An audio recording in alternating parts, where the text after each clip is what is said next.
On the morning of September 11, 2001, 19 men armed with box cutters, directed by a man on dialysis in a cave fortress halfway around the world using a satellite phone and a laptop, directed the most sophisticated penetration of the most heavily defended airspace in the world, overpowering the passengers and the military combat-trained pilots on 4 commercial aircraft before flying those planes wildly off course for over an hour without being molested by a single fighter interceptor. These 19 hijackers, devout religious fundamentalists who like to drink alcohol, snort cocaine, and live with pink-haired strippers, managed to knock down 3 buildings with 2 planes in New York, while in Washington, a pilot who couldn't handle a single-engine Cessna was able to fly a 757 in an 8,000-foot descending 270-degree corkscrew turn to come exactly level with the ground, hitting the Pentagon in the Budget Analyst Office where DoD staffers were working on the mystery of the $2.3 trillion that Defense Secretary Donald Rumsfeld had announced missing from the Pentagon's coffers in a press conference the day before, on September 10th, 2001.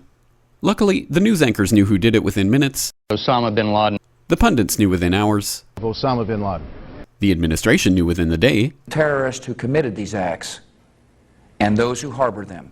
And the evidence literally fell into the FBI's lap. That a hijacker's passport was found blocks from the World Trade Center crash site, if you can believe that. But for some reason, a bunch of crazy conspiracy theorists demanded an investigation into the greatest attack on American soil in history.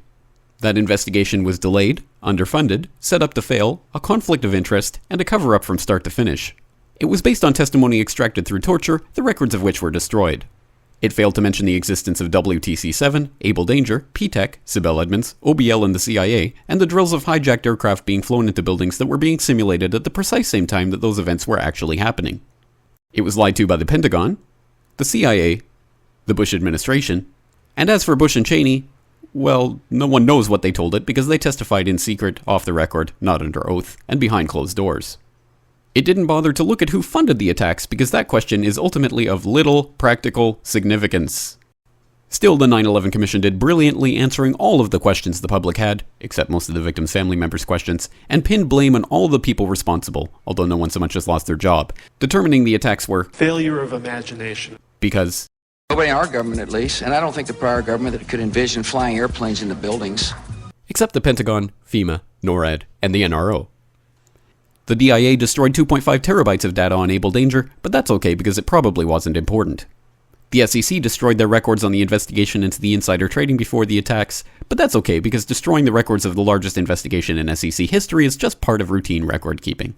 NIST has classified the data that they used for their model of WTC-7's collapse, but that's okay because knowing how they made their model of the collapse would jeopardize public safety. The FBI has argued that all material related to their investigation of 9/11 should be kept secret from the public, but that's okay because the FBI probably has nothing to hide. This man never existed, nor is anything he had to say worthy of your attention, and if you say otherwise, you are a paranoid conspiracy theorist and deserve to be shunned by all of humanity.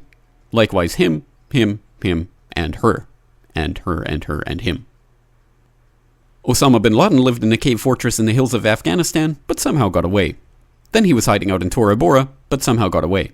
Then he lived in Abbottabad for years, taunting the most comprehensive intelligence dragnet employing the most sophisticated technology in the history of the world for a decade, releasing video after video with complete impunity and getting younger and younger as he did so, before finally being found in a daring SEAL team raid which wasn't recorded on video, in which he didn't resist or use his wife as a human shield, and in which these crack special forces operatives panicked and killed this unarmed man, supposedly the best source of intelligence about those dastardly terrorists on the entire planet. Then they dumped his body in the ocean before telling anyone about it. Then a couple dozen of that team's members died in a helicopter crash in Afghanistan. This is the story of 9/11, brought to you by the media which told you the hard truths about his head could be seen to move violently forward. And they took the babies out of the incubators. And mobile production facilities.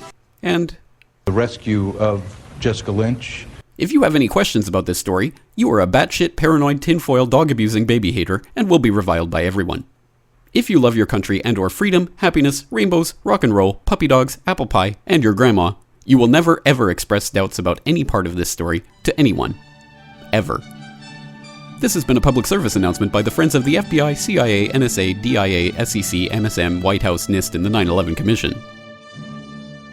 Because ignorance is strength.